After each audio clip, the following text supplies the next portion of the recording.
Bonjour tout le monde. Alors aujourd'hui, je suis dans ma voiture.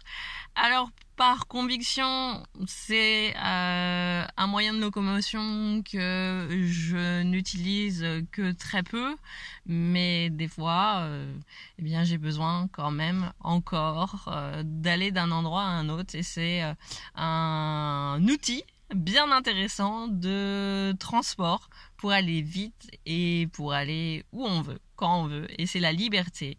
Donc je passe beaucoup de temps dans ma voiture quand même, donc je vais diminuer mon temps de voiture, de transport en voiture de plus en plus, parce que j'ai un vélo, donc ça va amener d'autres dimensions, d'autres libertés. Mais je voulais vous faire un petit partage par rapport aux habitudes de comportement liés à la voiture. Je ne sais pas si vous avez l'habitude, vous, d'être en voiture et de voir comment votre comportement évolue par rapport à des situations. Donc je vais parler par exemple du transport en voiture. Vous arrêtez un feu, vous êtes attendu quelque part et que le feu passe pas assez vite, en fait, ça va pas assez vite, ou que quelqu'un ne débarque pas assez vite. Donc on voit que là en fait il y a de l'impatience, il y a beaucoup d'impatience dans une voiture. On a envie que la voiture aille beaucoup plus vite et que les personnes aussi aillent beaucoup plus vite. Donc ça, c'est quelque chose que moi je vis souvent. Je suis pressée en fait, et j'ai l'impression que les autres font exprès sur ma route pour me ralentir. Il y a ça, ou alors quand je me retrouve dans des embouteillages, je dis vraiment j'ai pas de chance. Donc là, c'est intéressant que vous puissiez voir vos différents comportements. Là, j'en ai cité 2, mais il en existe plein. Par exemple, il y a des personnes qui vont facilement faire des queues de poisson. Ils vont faire donc des infractions au code de la route. Ils vont se sentir pousser des ailes avec une voiture avec un moteur qui vrombit et qui leur permet de leur donner leur propre puissance. La voiture est un excellent outil pour se faire valoir dans notre société. Alors il y en a bien d'autres, mais on a trouvé cet outil-là pour nous faire valoir, pour obtenir la reconnaissance. Vous voyez des personnes qui s'en foutent totalement, ils vont avoir une voiture plus que normale. Voilà, moi j'ai une Clio, je me la pète pas avec ma voiture. Mais il y en a, ils vont avoir une importance. La voiture va être vraiment un outil très important de se faire valoir, de se faire reconnaître. C'est un objet de luxe, c'est un objet de séduction. Voilà. Donc, c'est intéressant de voir aussi ces comportements autour de la voiture que, voilà, c'est une symbolique aussi forte, parce que la voiture, ça permet d'aller à un point à un autre, et c'est surtout relié à notre propre valeur aussi. Notre valeur propre, c'est un véhicule, et nous aussi, notre propre véhicule, c'est notre corps. Donc, quand vous avez des merdouilles avec votre voiture, c'est intéressant de voir que si elle commence à ne pas démarrer, ou la batterie est plutôt à plat, regardez comment vous, avec votre propre véhicule, vous êtes. Moi, j'ai un véhicule qui est plutôt poussiéreux, en fait. J'ai un véhicule qui est souvent crotté sur la carrosserie. Il y a souvent des petites crottes de pigeons.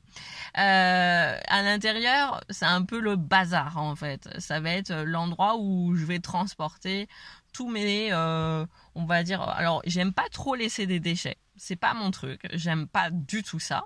Mais par contre, dans cette voiture, je vais transporter beaucoup de choses liées à mes vacances. Donc des coquillages, je vais transporter des pierres. Bon, après j'ai un enfant qui ramène tout ça. Je vais transporter les seaux de plage, les jeux, et tout ça c'est dans le coffre. Donc là, je vous invite à voir la symbolique, parce que je vous présente, parce que je vous propose. Vous aussi, qu'est-ce que vous transportez dans votre voiture ? Et c'est lié vraiment à ce que vous apportez comme importance aussi à votre à vos propres véhicules terrestres, donc votre corps, et ce que vous transportez à l'intérieur. Quand je parle de mon coffre, donc mon coffre, c'est lié à mon cœur, c'est lié à ces petits espaces que je mets dans une mallette à l'intérieur de moi, dans mon coffre, à l'intérieur de moi, eh bien j'ai enfermé tous les jeux, j'ai mis tous les rires, j'ai mis mon enfant intérieur. Et de temps en temps, j'ouvre le coffre et de temps à autre, quand je me l'autorise, quand j'ai des plages horaires, quand j'ai des moments, eh bien voilà, je sors tout ça. Donc on a vraiment différentes façons de avancer dans la vie et c'est vrai que la symbolique de la voiture, eh bien c'est d'avancer.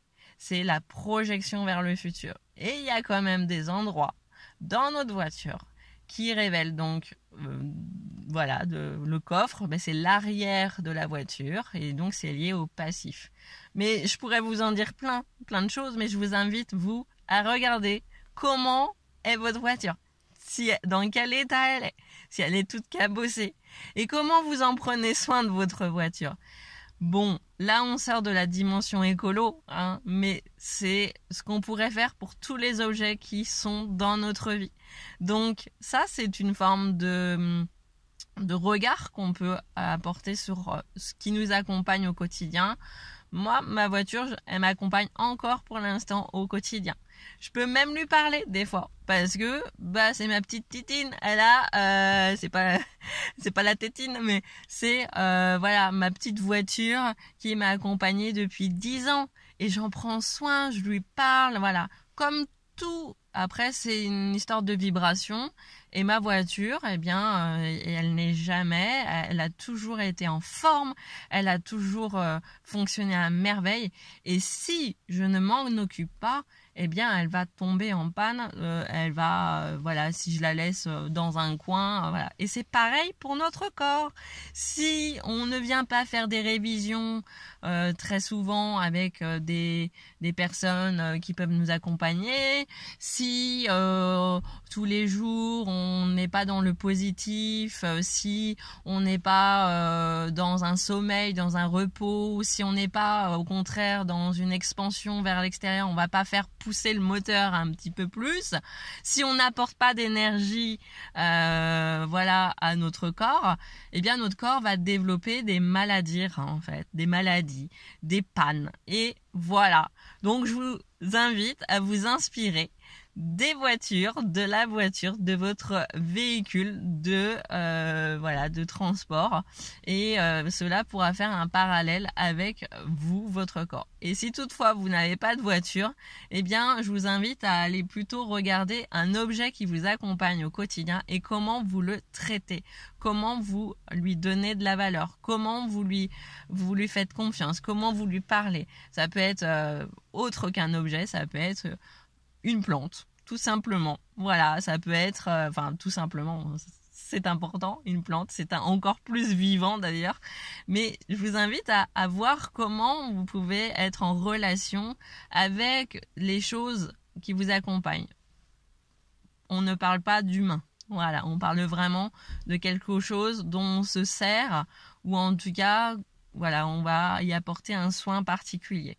Voilà, donc je voulais vous partager tout ça et je vous invite aussi, pendant que vous êtes dans des moments où vous êtes dans l'énervement, quand vous êtes dans la projection, quand vous êtes au volant de votre voiture, je vous invite à revenir assis sur votre fauteuil.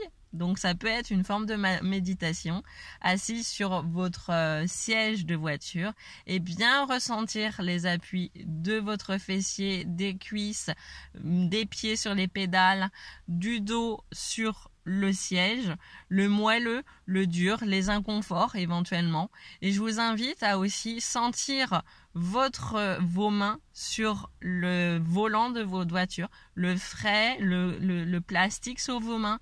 Voilà. Et puis de vraiment ressentir le moment présent et de respirer. Voilà. Pour bien conduire et pour être zen, pour avancer dans la vie. Je vous souhaite une très très belle journée et puis je vous dis à très bientôt pour la prochaine vidéo.